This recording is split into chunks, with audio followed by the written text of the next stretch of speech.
I didn't cry when my stepmother handed over my passport to a man missing half his right ear. I just watched her count the stack of $100 bills. 50,000. That was the going rate for a 22-year-old girl with no other family. They told me I was going to a monster, a ruthless syndicate butcher who collected debts in teeth and bone. They thought they were sending me to the slaughterhouse. They didn't know I was finally going home. The neon sign of the diner flickered, casting a sickly pink glow over the wet asphalt. It was raining, that freezing, miserable drizzle that seeps straight into your bones. I stood by the back bumper of Miriam's rusted sedan, my hands jammed deep into the pockets of a coat that was too thin for November. Miriam was vibrating with nervous energy. She kept adjusting the collar of her cheap faux fur jacket, her eyes darting toward the entrance of the parking lot every few seconds. Derek, my stepbrother, leaned against the car, chewing his thumbnail down to the quick. The right side of his face was swollen, a nasty purple and yellow bruise blooming across his cheekbone. That was what $50,000 in unpaid gambling debts looked like. Nobody spoke. There was nothing left to say. The screaming match had happened 3 days ago when the final warning was delivered. Pay up or give up the girl. Miriam hadn't even hesitated. My father had been dead for 4 years, and with him went the last shred of obligation she felt toward me. I was a liability. Now I was currency. Headlights cut through the rain. A black SUV rolled into the lot, its tires hissing against the wet pavement. It didn't park in a spot. It stopped dead in the center of the asphalt engine, idling with a low, menacing purr. Derek flinched. Miriam swallowed hard, her hand clutching her purse. The driver's side door opened. A man stepped out. He was older, maybe late 50s, wearing a dark trench coat. As he walked into the pink light of the diner sign, I noticed the missing half of his right ear. It looked like it had been chewed off by a dog. He didn't carry a weapon openly, but the way he moved, heavy, planted, unbothered by the cold, screamed violence. "You brought her," the man said. His voice was like gravel grinding under a boot. "We did," Miriam said, her voice entirely too high. She reached into her purse and pulled out my passport, thrusting it forward like a shield. Just like the boss asked. "Clean record, no attachments. Here's her paperwork." The man didn't look at Miriam. He looked at me. His eyes were pale flat and completely devoid of pity.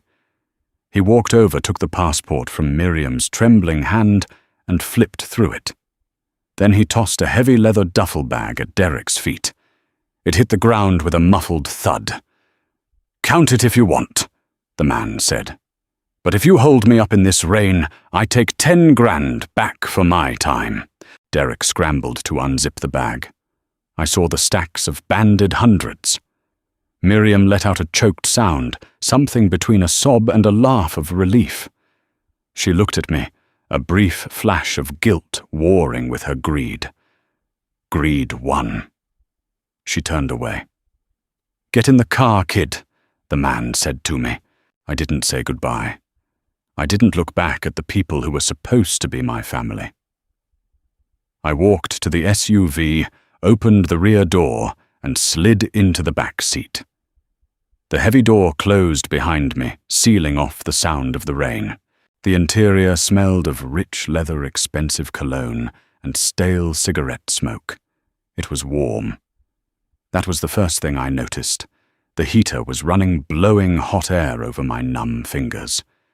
I sat perfectly still, staring at the back of the driver's headrest as the man with the ruined ear got behind the wheel.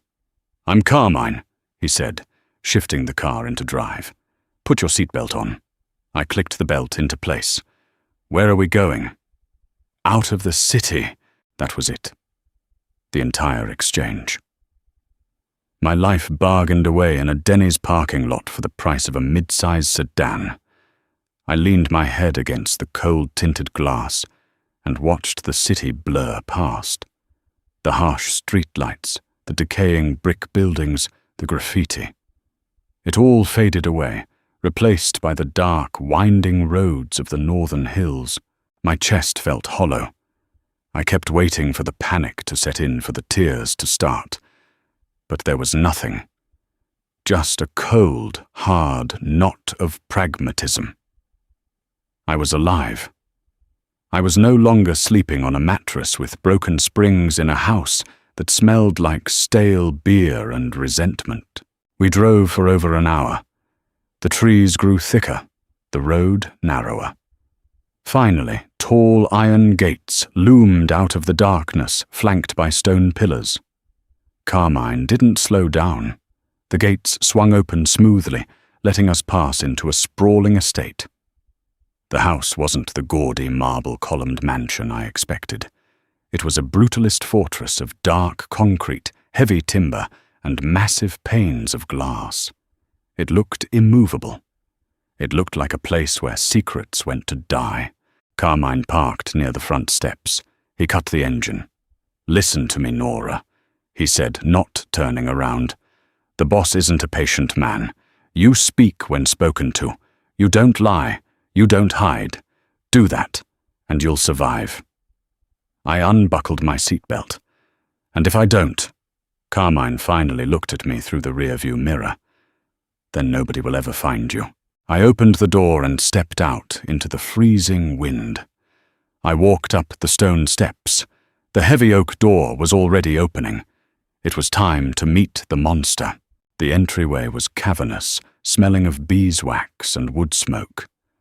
My cheap sneakers squeaked against the polished, dark, hardwood floor, a pathetic sound in the suffocating silence of the house.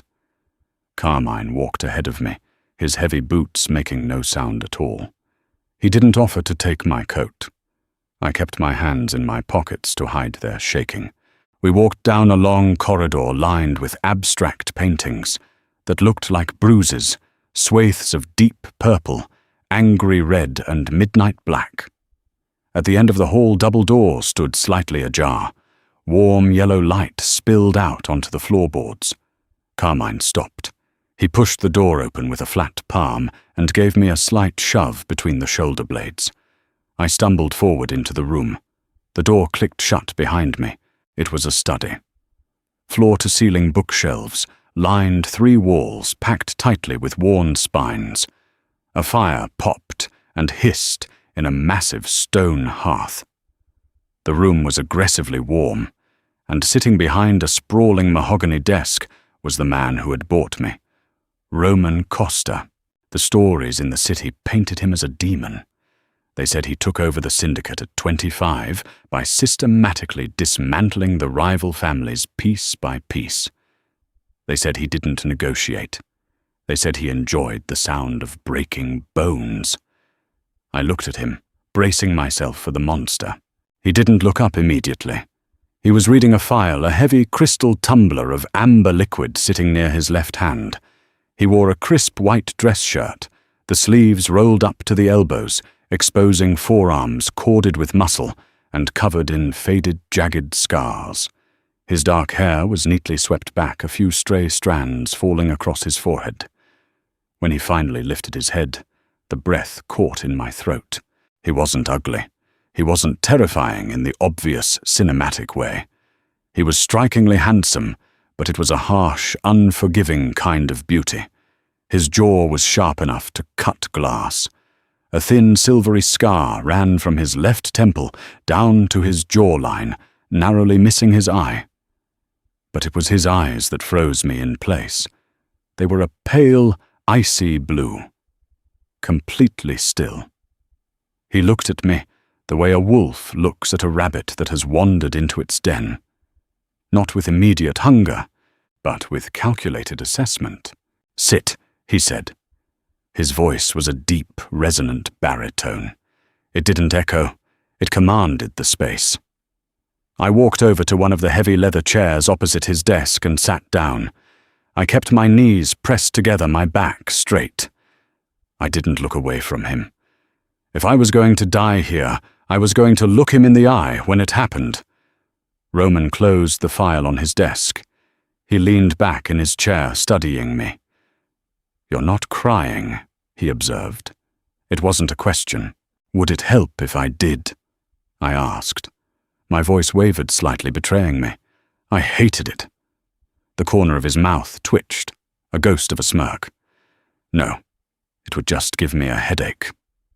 He picked up his tumbler, took a slow sip, and set it down. "Do you know why you're here?" "Nora?" My stepbrother owed $50,000 to the Navarros. I recited, keeping my tone as flat as possible. "Miriam sold me to pay the debt." "Close," Roman said smoothly. "Derek owed $80,000 to the Navarros. The Navarros were going to take you to settle the debt. They own a shipping route to overseas brothels. You would have been on a cargo ship to Eastern Europe by midnight." My stomach turned over a slow, heavy, sickening roll. I gripped the armrests of the chair until my knuckles turned white. Miriam hadn't just sold me. She had sold me to rot. "I bought the debt," Roman continued, his icy eyes locked on mine. "I paid the Navarros, and I paid your pathetic excuse for a stepmother $50,000 for your passport and her signature on a release form. You belong to me now." "Why?" The word slipped out before I could stop it. "You don't run brothels. You run guns. You run protection. What do you want with me?" Roman stood up. He was tall, well over 6 feet, and his presence immediately made the large room feel claustrophobic. He walked around the desk and leaned against the edge of it, crossing his arms over his chest. He was close enough now that I could smell him cedar, expensive soap, and underlying danger. "I need a wife," he said simply. I blinked. I waited for the punchline. A wife. The old men on the commission are traditionalists. Roman explained, his tone conversational, as if we were discussing the weather. "They don't trust a boss who isn't anchored. They think a man without a family is a wild card, unpredictable. I have a major merger coming up with the East Coast families, and they require stability. I need a ring on my finger and a woman by my side at galas to prove I'm a civilized man." "So you bought one." "I bought a solution to a problem," he corrected. "You have no criminal record. You have no family ties that could complicate my business. You are entirely dependent on me. You will play the part of the devoted happy wife in public. In return, you will have a roof over your head, food on your table, and the protection of my name. No one will ever touch you again." He leaned down, bringing his face level with mine. The heat radiating off him was immense. "Do we have a deal?" "Nora." I looked into those cold blue eyes. He wasn't asking. He was dictating the terms of my survival. He was a monster, yes. But he was a monster offering me a shield. "Do I have my own bedroom?" I asked. Roman stared at me for a long, silent moment. Then he actually laughed.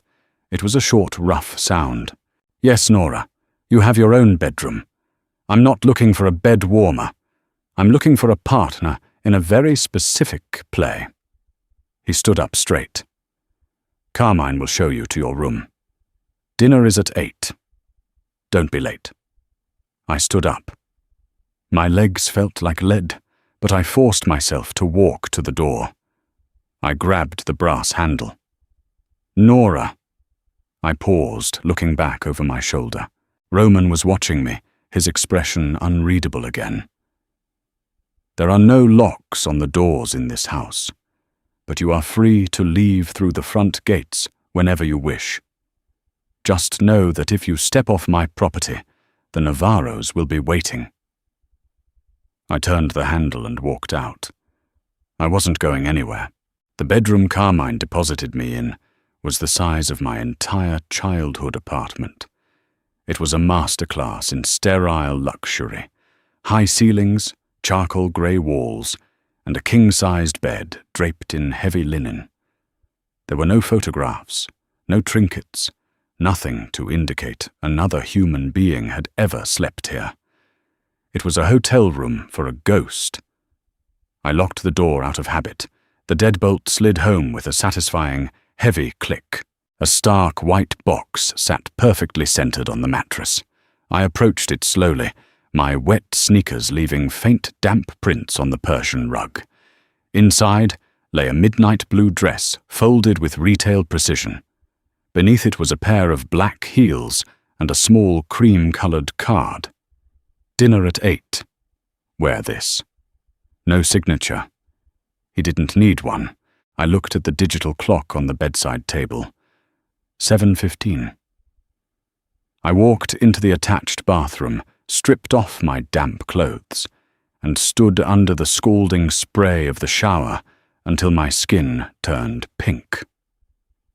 I scrubbed away the smell of the diner, the smell of Miriam's cheap perfume, the lingering stench of the life I was leaving behind.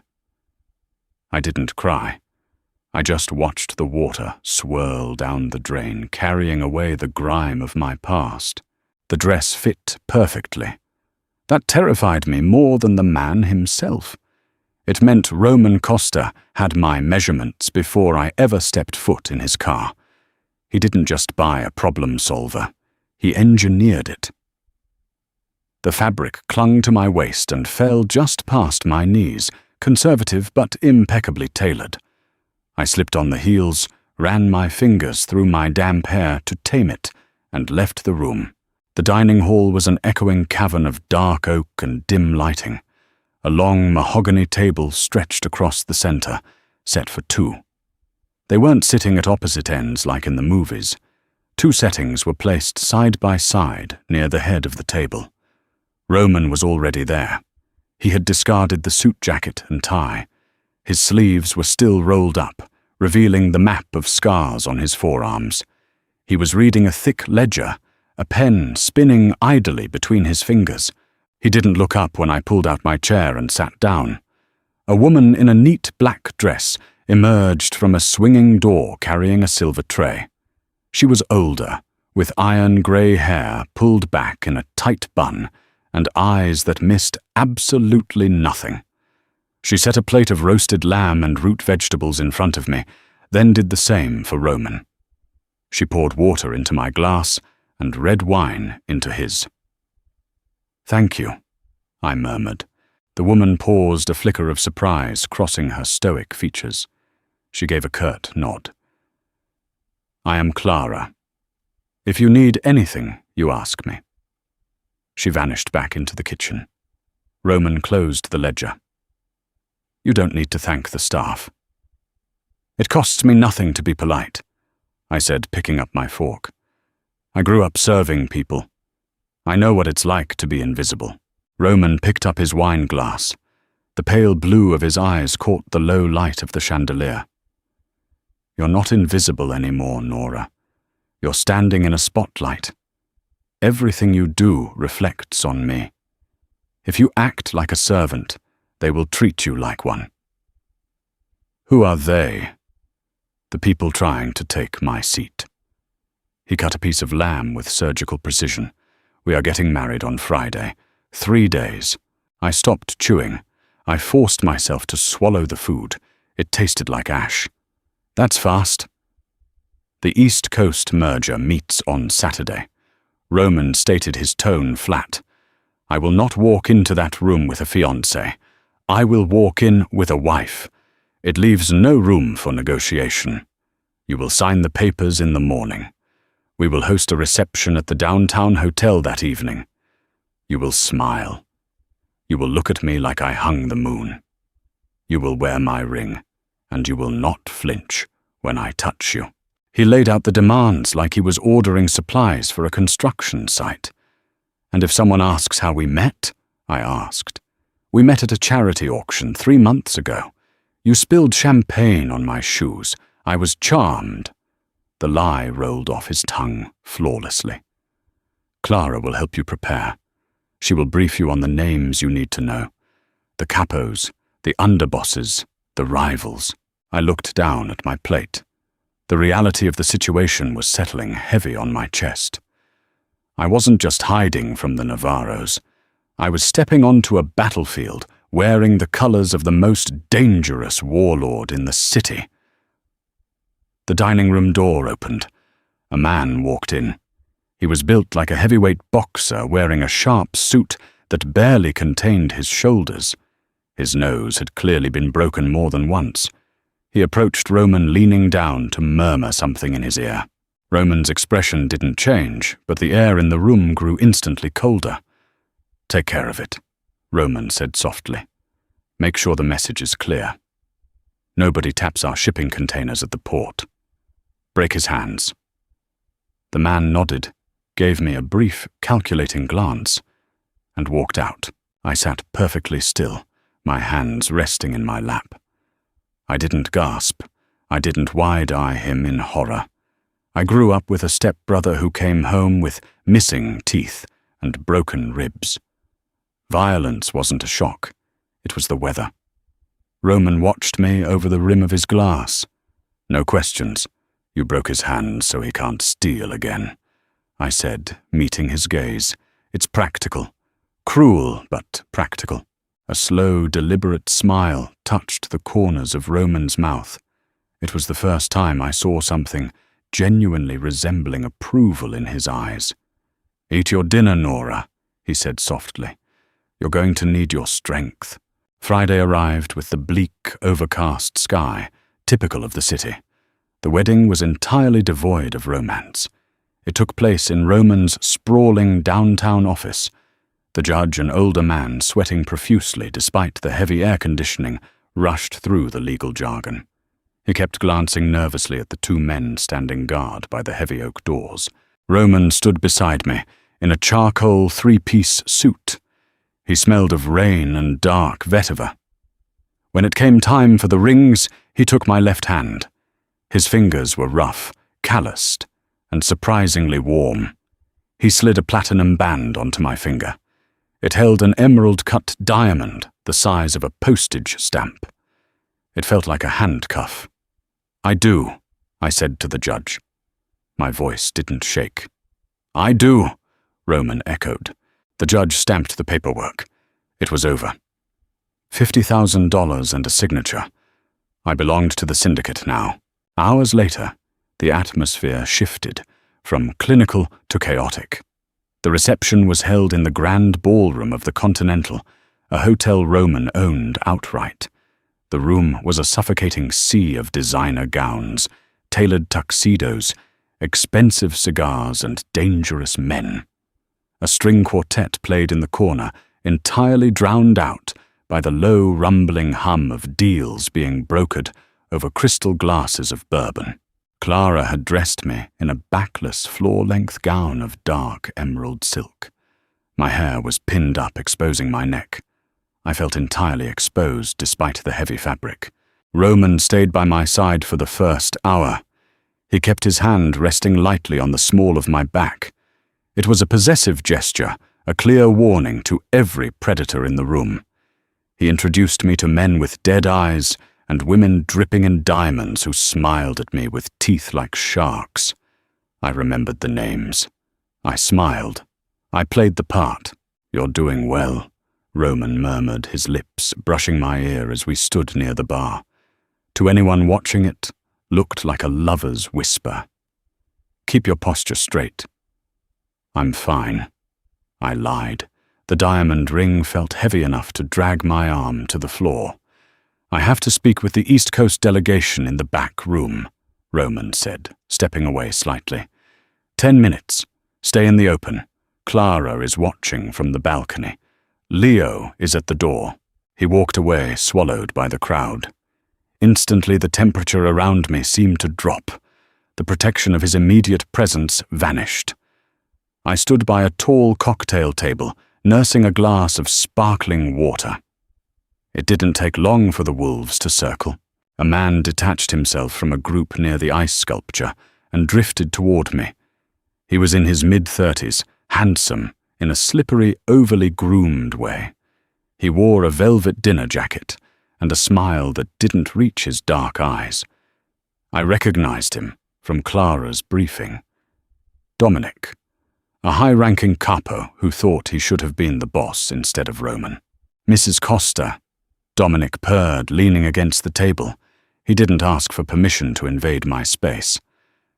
I have to admit we were all surprised. Roman keeping a secret like you tucked away. It's not like him to be sentimental.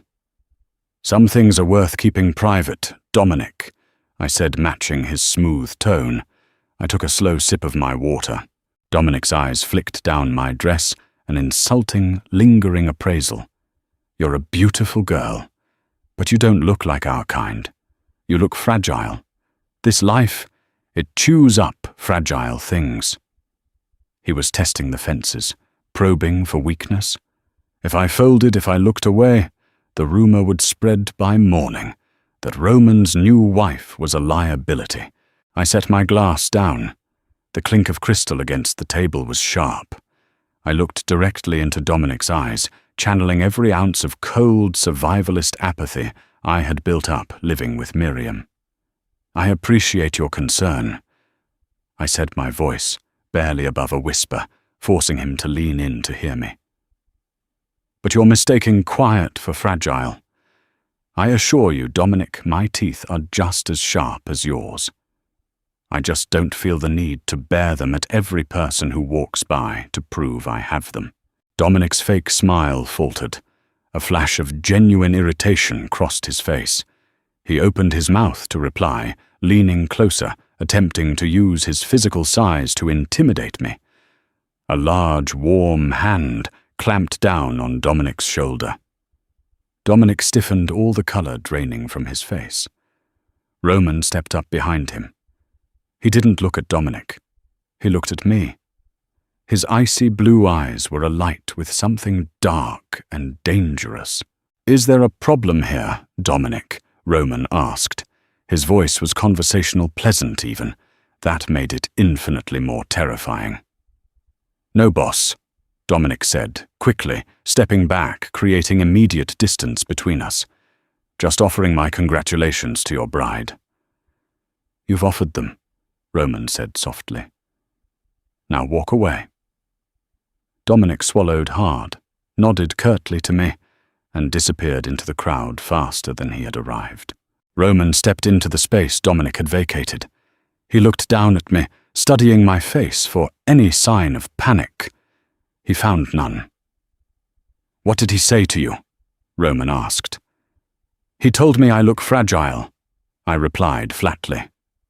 Roman's gaze dropped to my mouth, then back up to my eyes. The corner of his lip curled upward. "And what did you say to him?" "I told him my teeth are sharp." Roman chuckled a low, rough sound that vibrated in his chest. He reached out his knuckles, brushing lightly against my cheek. It was a calculated move for the audience, but the heat of his skin sent a strange, involuntary shiver down my spine. "Good girl," he murmured. "Let them think you're a viper. It makes my job easier." He took my hand, lacing his fingers through mine. The heavy diamond pressed against his skin. For the rest of the night, no one else dared to approach me without an invitation. I wasn't just a purchased bride anymore. I had passed the first test.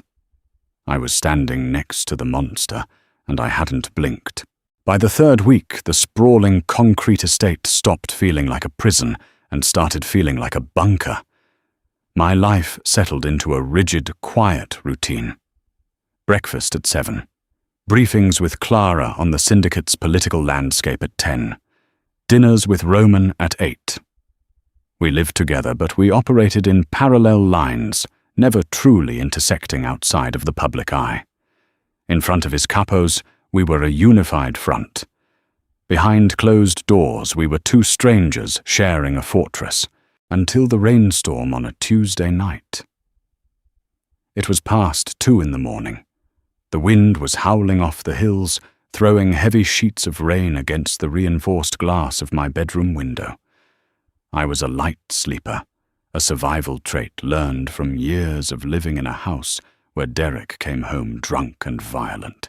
A sharp, metallic crack echoed from the ground floor. It wasn't the wind. It sounded like a crowbar snapping a deadbolt. I didn't scream. Screaming in Miriam's house only ever brought a slap to the mouth. I threw back the heavy duvet and slipped out of bed. The floorboards were freezing against my bare feet. I scanned the dark room for a weapon. My eyes landed on the heavy iron fire poker resting by the unused hearth.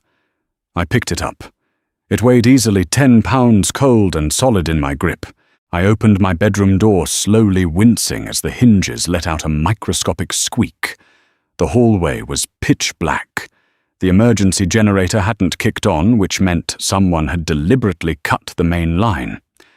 I crept toward the grand staircase, pressing my back against the wall. The silence of the house was entirely wrong. It felt heavy, expectant. I reached the top of the stairs and peered down into the cavernous entryway. A shadow detached itself from the doorway of Roman's study.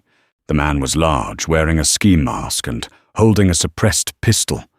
He was moving with absolute silence, sweeping the barrel of the gun toward the kitchen corridor. He hadn't seen me. He was hunting Roman. My chest tightened, a cold band of adrenaline constricting my lungs. I could have stayed upstairs. I could have locked my door and hid under the bed.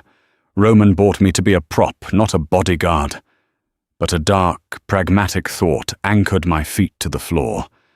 If Roman died tonight, the Navarros would find me by morning. My survival was tied directly to the monster in the master suite. I took a step down the stairs. The wood didn't creak, but the slight rustle of my cotton nightgown was enough. The intruder spun around, raising the weapon. Before he could pull the trigger, a suppressed gunshot coughed from the darkness of the kitchen hallway. Thwip! The intruder jerked violently. He dropped his gun, his hands flying to his throat. A second shot echoed thwip, and the man collapsed onto the hardwood, a heavy, lifeless heap. The smell of copper and burnt powder hit the air instantly. I froze on the stairs, my knuckles white around the iron poker. A flashlight beam clicked on, cutting through the dark and illuminating the body. Then the beam lifted, shining directly into my eyes. I squinted, raising a hand to block the glare. "Nora." Roman's voice came from behind the light. It was dead calm. He lowered the flashlight. He was wearing dark sweatpants and a black t-shirt. A Sig Sauer was gripped loosely in his right hand. He walked over to the body, kicked the intruder's weapon away, and checked for a pulse with the toe of his boot. Satisfied, he looked up at me. His eyes dropped to the heavy iron poker in my hand. "Were you planning on bludgeoning him to death?" Roman asked. I was planning on trying. I said, my voice raspy but steady. I walked down the rest of the stairs, stepping carefully to avoid the widening pool of dark blood on the floor. Roman watched me approach. He didn't tell me to look away. He didn't treat me like a delicate civilian who might faint at the sight of a corpse. "Go back to bed. Carmine and the cleanup crew will be here in 10 minutes. "You're bleeding," I noted. I pointed the tip of the poker toward his left bicep. A dark stain was spreading across the black fabric of his shirt. A graze, maybe a ricochet, but it was bleeding heavily. Roman glanced down at his arm as if he had just noticed it. "Glass shrapnel from the study window. It's nothing." "Sit at the kitchen island," I told him, bypassing the dead man entirely. "I'll get the first aid kit. Clara showed me where she keeps it." Roman didn't argue. He followed me into the kitchen, setting his gun and flashlight on the granite counter. He sat on one of the heavy leather bar stools and pulled the ruined shirt over his head, tossing it aside. I found the medical kit under the sink. I brought it to the island, turning on the battery-powered camping lantern Clara kept on the shelf. The harsh white light illuminated the jagged 3-inch gash on his upper arm. It also illuminated the sheer mass of scar tissue crisscrossing his chest and ribs. Old burns, knife wounds, bullet entries, a map of a very violent life. I poured antiseptic over a gauze pad. "This is going to burn. Just do it." I pressed the gauze firmly into the cut. Roman's jaw tightened, a muscle ticking in his cheek, but he didn't make a sound. I worked quickly, my hands completely steady. I cleaned the wound, applied surgical glue to the deepest part of the cut, and wrapped it in a tight, clean bandage. He watched my face the entire time. I could feel his gaze heavy and calculating. "You didn't run," he said quietly as I taped the bandage down. "Where would I go?" I threw the bloody gauze into the trash. "You came downstairs to fight a man with a gun using a piece of fireplace iron. That goes beyond self-preservation, Nora. That's madness." I met his pale blue eyes. The kitchen was quiet, the storm raging outside the windows. "You're my husband," I said flatly. "You bought my debts, you put a roof over my head, and you kept the Navarros away. In my world, that means I owe you loyalty. I pay my debts." Roman stared at me for a long, heavy moment. The clinical detachment he usually wore slipped, revealing something darker, something fiercely possessive beneath. He reached out with his uninjured arm, his large hand wrapped around the back of my neck, his thumb resting against my pulse point. He pulled me slightly closer, forcing me to lean over the counter. The heat radiating off his bare chest was intense. "You don't owe me a debt, Nora," he murmured, his voice a low gravel drag. "You are my wife. You belong to me, and I belong to you. We protect our own. Do you understand?" "I understand." His thumb stroked my jaw once, a terrifyingly gentle motion from a man who had just killed someone without blinking. "Good. Now go to bed. Tomorrow we go hunting." The house smelled like bleach and dark roast coffee when I woke up. There was no sign of the body in the entryway. The hardwood floor gleamed, the shattered window in the study had been replaced, and the security system was back online. The syndicate operated with terrifying efficiency. I found Roman in the dining room, dressed in a sharp navy suit, drinking espresso. His left arm moved a little stiffly, but otherwise he looked completely unbothered by the violence of the night before. "Eat," he commanded when I walked in. "We are leaving in 20 minutes. "Where are we going?" I poured a cup of black coffee. "To have a conversation with the man who sent the rat into my house." "You know who it was?" "Victor Sullivan." Roman set his tone entirely devoid of emotion. "He runs the Port Authority rackets on the South Side. He voted against the East Coast merger. He thinks taking me off the board will stop the deal. We are going to correct his misunderstanding." I went upstairs, changed into a structured black blazer and matching trousers, and pulled my hair back into a severe knot. I didn't want to look like a trophy today. I wanted to look like armor. Carmine drove us into the city. The rain had stopped, leaving the streets slick and grey. We pulled up to a high-end steakhouse in the financial district. It was barely noon, and the restaurant was closed to the public. Two massive men in trench coats stood outside the glass doors. They saw Roman's SUV and stiffened. Roman got out, buttoning his suit jacket. He walked around and opened my door. "Stay close. Don't speak unless spoken to. Let him look at you. Let him see you are entirely untouched." We walked into the restaurant. The dining room was empty except for one large circular booth in the back. Victor Sullivan sat there. He was older than Roman, heavy-set, with a thick neck and a face flushed with broken capillaries. He had a glass of scotch in front of him, and 4 armed guards hovering behind his booth. Roman didn't wait for an invitation. He slid into the booth across from Victor. I sat next to Roman, my posture perfectly rigid, my hands resting lightly on the tabletop. Victor looked at Roman, then his eyes slid to me. A flicker of genuine surprise crossed his face. He hadn't expected the wife to be here. He had expected Roman to be dealing with the police, or a morgue, or at the very least a panicked bride. "Roman," Victor said, his voice a hearty fake boom. "To what do I owe the pleasure? And you brought the missus. Beautiful. Truly." "Cut the shit, Victor," Roman said softly. The restaurant was dead quiet. Every guard in the room shifted their weight. You sent a man to my house last night." Victor feigned shock, holding a hand to his chest. "I have no idea what you're talking about, son. Maybe your new lifestyle is making you paranoid." Roman didn't blink. He reached into his jacket pocket, pulled out a heavy gold Rolex watch, and tossed it onto the table. It clattered against the polished wood and slid to a stop right in front of Victor's Scotch glass. I recognized the watch. It had been on the wrist of the dead man in my hallway. Victor stared at the watch. The fake joviality drained from his face, leaving behind something ugly and cornered.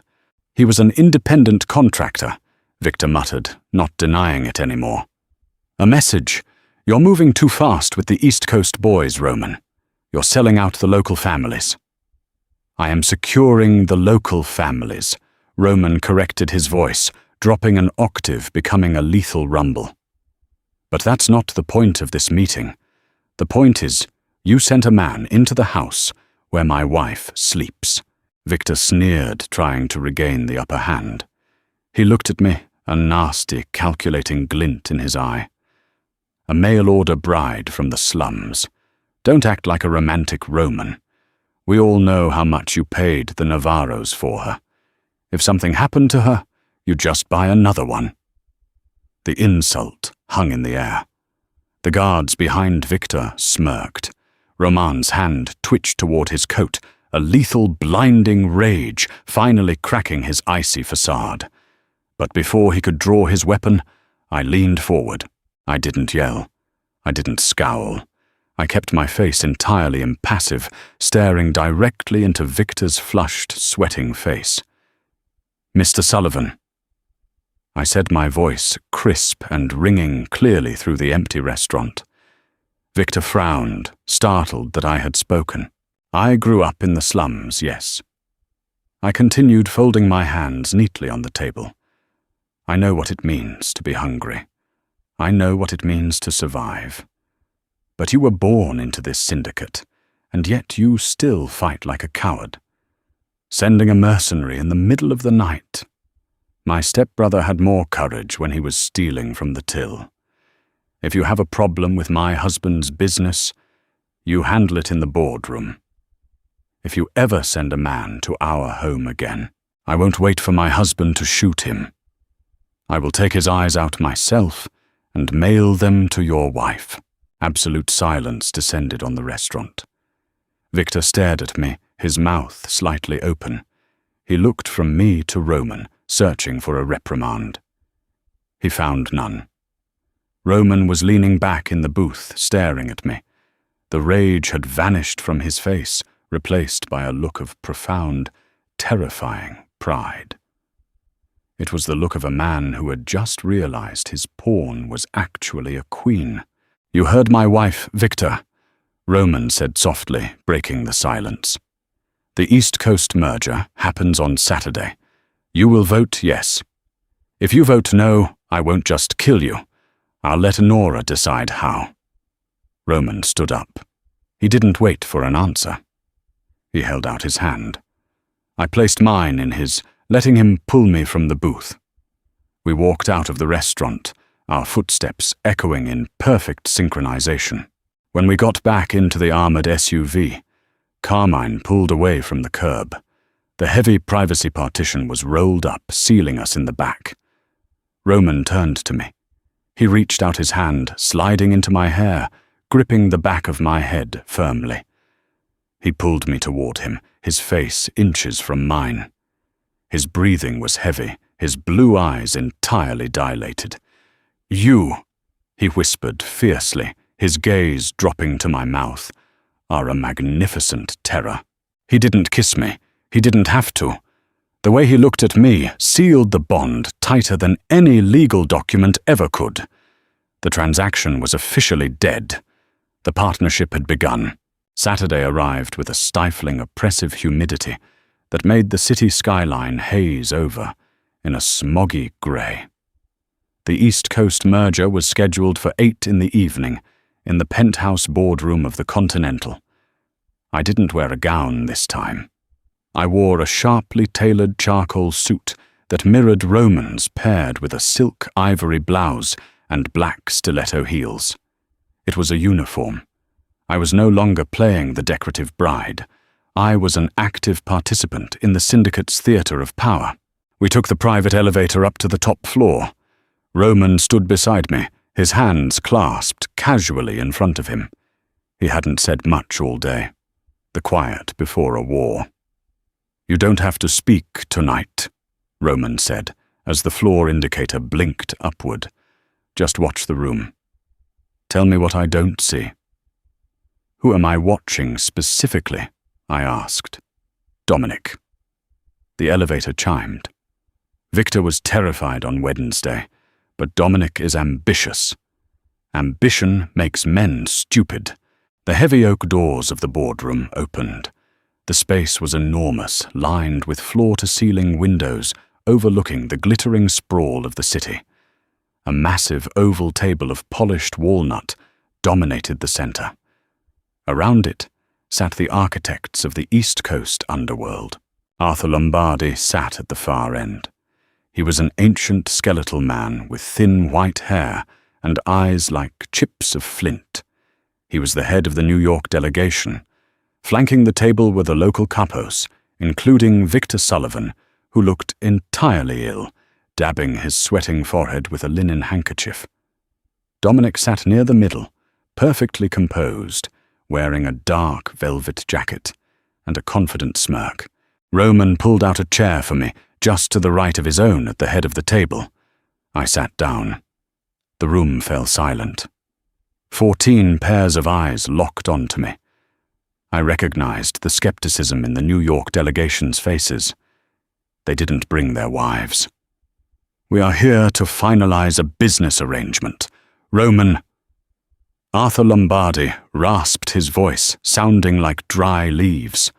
"Not host a dinner party. Why is she here?" Roman unbuttoned his suit jacket and took his seat. "Nora is my wife. My assets are her assets. My territory is her territory. She sits where I sit, Arthur. If that's a problem, you can take the elevator back down to the lobby and catch a flight to JFK. Arthur stared at Roman for a long, tense moment.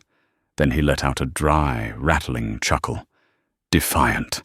I like it. Let's begin the vote." The terms of the merger had been negotiated for months. This was merely the formal ratification. The votes went around the table. The New York men assented. The local capos nodded in agreement. It came to Victor Sullivan. He looked at Roman, then his eyes flicked to me. He swallowed hard. "I vote yes." It was Dominic's turn. Dominic leaned back in his leather chair, steepling his fingers. He looked entirely too relaxed for a man sitting in a room full of loaded weapons. "I think we're rushing," Dominic said smoothly. "I think handing over 30% of our dock revenue to Arthur's crew is a mistake. In fact, I think current leadership is making a lot of mistakes lately." The air in the room instantly turned to ice. It was an open challenge. I watched Dominic closely. He wasn't looking at Roman. He was looking at the double doors leading into the catering kitchen adjoining the boardroom. His left hand was under the table. I remembered Clara's briefing. Dominic controlled the South Side smuggling routes. He employed ex-military contractors. I reached out and rested my hand on Roman's forearm. I pressed my index finger twice against his sleeve, then subtly angled my gaze toward the catering doors. Roman didn't turn his head. He didn't even blink. He just kept his pale blue eyes fixed on Dominic. "Is that a formal objection, Dominic?" Roman asked, his voice a low, dangerous purr. "It's a change in management," Dominic said. He pulled his left hand from under the table. He was holding a small black remote. He pressed the button. Nothing happened. Dominic frowned. He pressed it again. Still nothing. The smug confidence dripped off his face, replaced by a sudden, stark panic. He looked toward the catering doors, expecting armed men to burst through. The doors remained firmly shut. Roman let out a slow, heavy sigh. He reached into his own pocket and placed a small, crushed electronic jammer on the polished walnut table. "Your contractors are currently tied to the plumbing fixtures in the basement, Dominic," Roman said softly. "Carmine intercepted them 40 minutes ago." Dominic scrambled out of his chair, reaching for the pistol holstered inside his jacket. He never cleared leather. The two guards standing by the elevator drew their weapons instantly, but it was Roman who moved the fastest. He didn't stand up. He simply drew the Sig Sauer from his shoulder holster and fired a single deafening shot across the table. Dominic was thrown backward, his velvet jacket ruined, collapsing onto the expensive Persian rug. He didn't get back up. My ears rang violently. The smell of sulfur and burnt fabric filled the sterile, air-conditioned air. I didn't scream. I didn't flinch. I kept my hands folded on the table, my breathing steady. I looked at Arthur Lombardi. The old man hadn't even spilled his water. Roman placed his gun gently on the table. He looked around at the remaining utterly silent capos. "Does anyone else have a change in management to propose?" Roman asked. Nobody spoke. Victor Sullivan looked like he was going to vomit. "Good," Roman said. He picked up the heavy gold pen resting next to the merger documents. He signed his name with sharp, aggressive strokes, then slid the paper down the table to Arthur. Arthur signed it. "A pleasure doing business with you, Roman." The meeting dissolved rapidly after that. The capos filed out, eager to put distance between themselves and the body on the floor. Carmine and the cleanup crew arrived silently to handle Dominic. Roman and I stayed in our seats. The adrenaline was finally beginning to ebb, leaving behind a cold, sharp clarity. Roman turned to me. He reached over and took my hand, his thumb tracing the heavy diamond on my finger. "You saw him watching the doors," Roman stated. "He was too calm." I replied, my voice raspy from the sulfur in the air. Men like that are only calm when they know the trap is already set. Roman's gaze lifted to my face. The icy blue of his eyes was entirely melted, replaced by a fierce, possessive heat. He didn't just see a wife anymore. He saw a lieutenant. He saw an equal. "We go home now," Roman murmured, leaning in until his breath brushed my cheek. "You've earned your keep today, Mrs. Costa." 4 weeks passed. The syndicate settled into a profitable, terrified peace. Dominic's execution sent a shock-wave through the local families, cementing Roman's absolute authority. My presence by his side was no longer questioned. They called me the Iron Bride behind my back. I took it as a compliment. The past, however, is a disease that rarely cures itself. It was a Tuesday afternoon. I was in the library reviewing the downtown hotel's ledgers when Carmine stepped into the room. He looked annoyed. "We have a situation at the gate," Carmine grumbled. "A woman in a beat-up sedan is screaming at the guards, says she's your mother." My pen stopped moving. The ink bled into the thick paper. Miriam. The cold pragmatism that had become my armor hardened around my chest. "Let her in, Carmine. Bring her to the study." "Boss isn't home," Carmine noted quietly. "I know. I'll handle this." I smoothed the front of my tailored trousers and walked down the corridor to Roman's study, the room where I had first been sold. I didn't sit in the guest chair. I sat in the boss's chair. 10 minutes later, Miriam stumbled in. She looked awful. Her faux fur coat was stained, her hair stringy, a dark bruise blooming along her jaw. She looked around the cavernous room with wide, greedy eyes before finally looking at me. She didn't see the frightened girl she had handed over in the diner parking lot. She saw a woman sitting behind a mahogany fortress wearing a diamond the size of a hazelnut. "Nora!" Miriam gasped, rushing forward, stopping just short of the desk when Carmine shifted his weight behind her. "Oh, honey, you're doing so well." I leaned back. I didn't offer her a seat. "Why are you here, Miriam?" The bluntness made her flinch. She twisted her cheap purse strap. "It's Derek," she stammered, real tears of panic spilling over. "He lost the 50,000 we got at the underground tables. Then he borrowed another 30 from the Russian crews on the east side.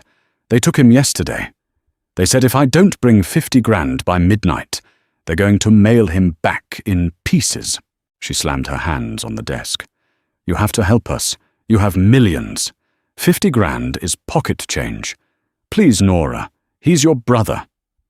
"He is a parasite." I corrected my voice completely flat. "And you are the host that feeds him." Miriam stared at me. "How can you say that? We took you in. You put a lock on the refrigerator and made me sleep on broken springs," I replied, feeling no anger, only a freezing apathy.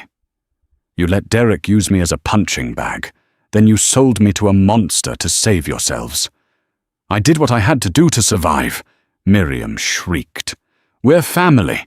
You owe us. I owe you nothing." I opened the top drawer, pulled out a single sheet of paper and a pen, and pushed them across the polished wood. "What is this?" she asked.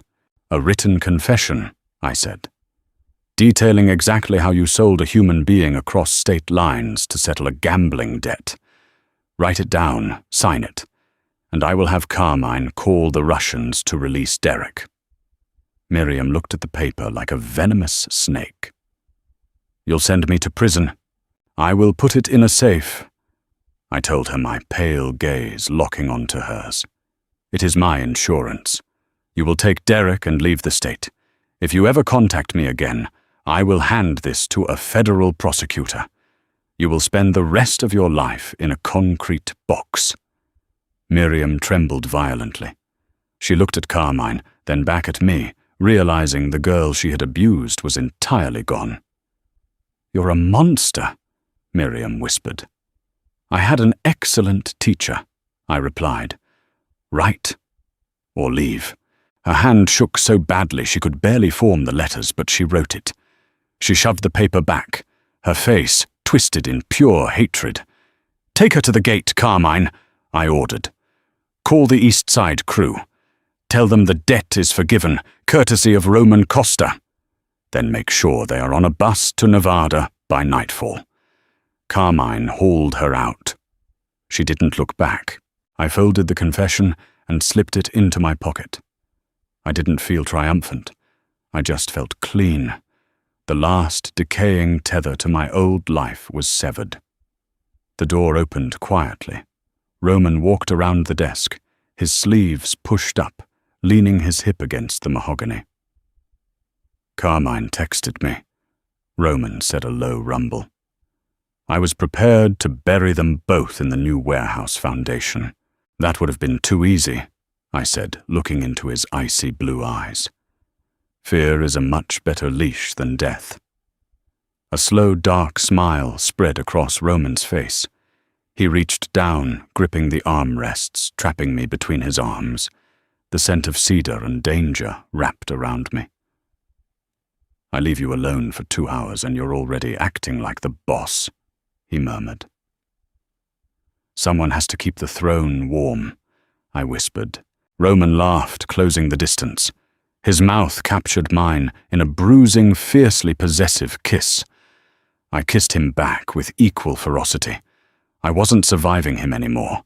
I was matching him stride for stride in the dark. Winter hit the city with brutal, unforgiving force. By January, the sprawling grounds of the estate were buried under 3 feet of snow, turning the brutalist concrete fortress into an isolated island of grey and white. Inside the house was a fortress of heat and quiet industry. The dynamic of the syndicate had shifted entirely. I was no longer a secret kept in the upstairs bedroom. I spent my mornings in the downtown high-rise, restructuring the legal fronts that washed the family's revenue. Roman handled the streets. I handled the ledgers. We were a machine, operating in perfect lethal synchronization. It was late on a Thursday night. I was sitting on the heavy rug in front of the study fireplace, a stack of architectural blueprints spread out around me. We were expanding the Continental Hotel, adding a private casino wing for high rollers. The fire popped, throwing orange light across the dark hardwood. The heavy double doors opened. Roman walked in. He didn't wear the icy, untouchable mask he carried in public. He looked exhausted. He had spent the last 4 days in Boston violently dismantling a rogue faction that tried to skim off the new East Coast shipping routes. His dark wool coat was heavy with melted snow, and his shoulders carried a rigid, aching tension. He shrugged off the coat, letting it drop over the back of a leather armchair. He walked over to the antique liquor cabinet, poured a neat glass of bourbon, and drank it in one slow, deliberate swallow. Then he came and sat on the floor next to me. Roman Costa, the butcher of the Northern Syndicates, sitting cross-legged on a Persian rug. I didn't ask him how Boston went. The fact that he was sitting here breathing was the only answer that mattered. I reached out, brushing a stray lock of dark hair away from his forehead. His skin was cold from the winter wind. He leaned into my touch, closing his eyes for a fraction of a second. It was an incredibly small gesture. In our world, it was the equivalent of handing over a loaded weapon. "I brought you something," Roman said, his voice a low, gravelly rasp. He reached into the inner pocket of his suit jacket and pulled out a thick, unmarked manila envelope. He dropped it onto the center of the blueprints. I looked at the envelope, then up at his pale blue eyes. They were intensely focused, stripped of all their usual defenses. "Open it," he instructed. I picked up the envelope and unhooked the metal clasp. Inside was a dark blue passport. I flipped it open. The photo was mine, taken 3 weeks ago when I renewed my driver's license, but the name printed next to it was entirely different. Eleanor Vance. Beneath the passport was a bank ledger book from a private institution in Geneva. The balance on the first page was $10 million. My chest tightened. A sudden sharp ringing started in my ears. I laid the documents back onto the rug, keeping my hands carefully steady. "What is this, Roman?" "It's an exit," he said softly. He didn't look away from me. "The Navarro debt is officially erased from the street ledgers. Miriam and Derek are gone. You've proven to the local families that you are untouchable. You are no longer a liability to anyone." He gestured to the passport. "That identity is completely clean, untraceable. The money is washed and legally yours. If you walk out the front gates tonight, Carmine will drive you to a private airfield. You can go to Europe. You can go to South America. You can disappear, Nora. You never have to look over your shoulder, and you never have to sleep next to a monster again." The silence in the study grew suffocating. Only the hiss of the burning logs broke the quiet. He was offering me the exact thing I had dreamed of every single night in Miriam's house: complete, absolute freedom. He had bought me for $50,000, and now he was paying $10 million to give me away. "Why are you giving me this now?" I asked. My voice didn't shake. Roman's jaw tightened. "Because I bought a desperate girl to serve a purpose. You served it. But you aren't that girl anymore. You are terrifying, brilliant, and completely capable of surviving without me. I won't keep you in a cage if you don't want to be here." I looked at the passport. Then I looked at the bank book. $10 million.